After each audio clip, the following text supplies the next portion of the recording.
Een man als Meindert Bielsma had geen introductie meer nodig. Zat de efterflap van zijn nieuwe bondel een balpinnetje in de ronen van het trottoir al zijt. Een originele geest die het al verskate opvallende sporen nalitten had in de Friese literatuur. Het is correct om die reden dat het zo spietig is dat het omkaft zo onsjog is. Het komt me oer als een taalboekje voor op een basisschool uit de jaren 90. Ik het binnenwerk echt goedkeep. De titels konden net eens vet afprinten worden. Bielsma verdient het meer als zoks. Maar het giet allergelokst bij een boek om een inhoud. Daar zullen we nou gauw eens zien. Let me zat ik dat meestal mijn video bespreken door het naar het eerste gedicht zien. In dit geval is het eens de tweede, omdat er een heel kwart versje nog voor de inhoudsobject stiert, maar dat sla ik voor het gemak even oer. Ik lees je hem nou balpinnen voor. Balpinnen. Daarbij smiet een keert. Tjenerone van het trottoir leidt een balpinnen. Naar alle gedachten leeg, maar vol vragen, daagt ze me uit. Net vreegje is net verder komen als de rone van de werkelijkheid. Geen antwoorden krijgen op waar en wat en waarom. De verhalen missen van waar en wanneer en hoe. Op een grens van wis en wif de wisse kant kiezen. Het avontuur van fantasieën net ondwaren. Waarwit is er met die pinnen wel een gedicht schreeuwen over een eerste betiezende leefde. Of een twadden, of een tredden. Of een badje briefje van Albert Heijn met ingrediënten van een feestmeal. Waarwit is er met die pinnen wel een skatkaart tekenen met een kruisje op het plak van een lucifersdwaske, vol van nog nooit vertelde meerkes.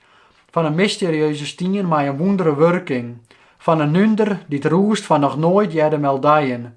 Tjenerone van het trottoir leidt ze me uit te dagen. List me leeg lezen of neemt me vol maai. Het vers is typerend van de dichter Bielsma die het dicht bij hemzelf houdt. Het is de typische onderzoeksgeest van een dichter die door zaken nadenkt dat een normale passant net in zijn doelen zoekt. Het is die onderzoeksgeest die het grappige, vernimstige en soms filosofische verzen oplevert.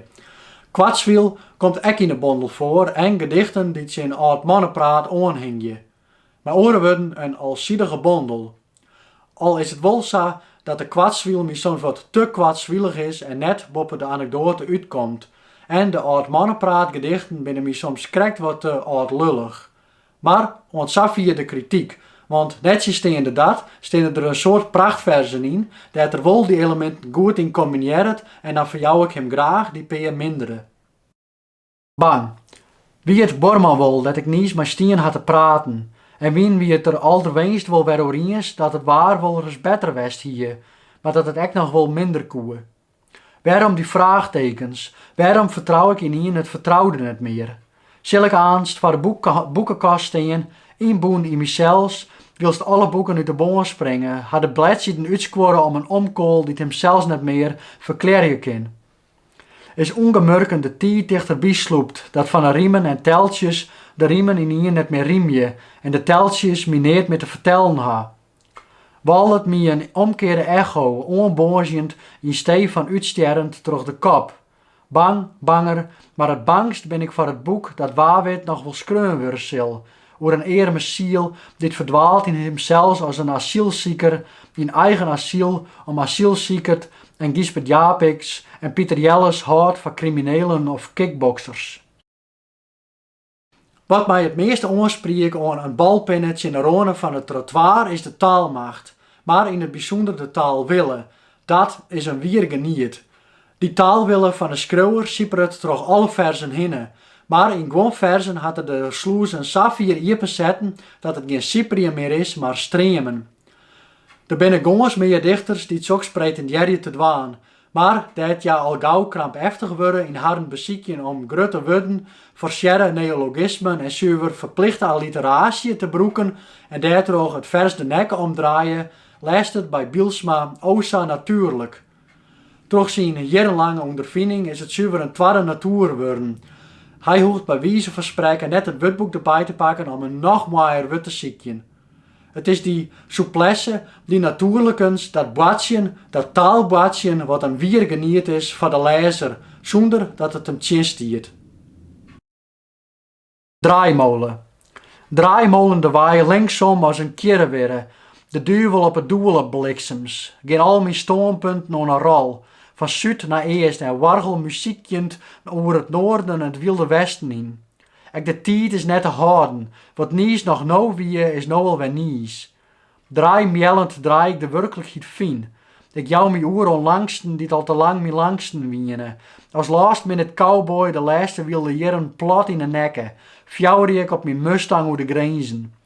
Terrorist viel ik me, terrorist van eigen teenzen.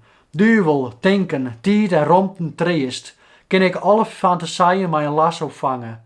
Maar als een oren cowboy me inhelpt en me in het voorbij fjouwriend alien taf vertrouwt, haast wil ik maar paken in de zweef. Is nies, waar nou en mijn wilde Mustang is in een van hout. Wat ik nog net neemt ha, is dat neerne stiert dat het een dichtbondel is. En dat is het in de strikste zin van de betjutting echt net. Het is een sammeling riem en onriem, want er staan ook justjes langere stukjes proza in, dit wat wij hebben van dwarpskrantartikeltjes. Het is me net al heel duidelijk waarom die erin moesten. Ik zou zeggen, hier dat bewaren voor een sammeling proza stikken. Verder de wat mindere versies krassen en een paar betere erin. Vaak wat meer geer hing en men hier een gewoon sterkere bondel in handen. Maar, hawaar, de taalwille en de taalmacht van Meindert Bielsma houdt een balpinnen tjenerone van het trottoir 4 uur. En ik hoop je dat er mij die balpinnen, of oors maar, mij een orenbalpinnen, terugschreeuwt.